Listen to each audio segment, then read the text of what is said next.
Ngoma ya Mang'oma ni sehemu muhimu ya utamaduni wa Wanyakyusa, kabila linaloishi katika mkoa wa Mbeya, Tanzania. Ngoma hii ni maarufu kwa kuchezwa wakati wa sherehe na matukio maalum.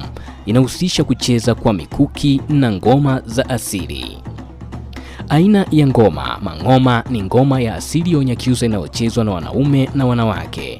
Masharti ya kucheza ngoma hii: inachezwa wakati wa sherehe, matukio maalum na hata wakati wa msiba. Vyombo vya muziki vinavyotumika: ngoma za asili kama vile ngoma kubwa na ngoma ndogo hutumika kuandaa wachezaji. Wachezaji wa Mang'oma huvaa mavazi ya jadi kama vile liabi na kikwembe, ambayo ni sehemu ya utamaduni wa Wanyakyusa. Ngoma ya Mang'oma ni sehemu muhimu ya utamaduni wa Wanyakyusa na inahifadhi mila na desturi za kabila hilo. Karibu Mbeya. Karibu kabila la Wanyakyusa, ucheze ngoma hii.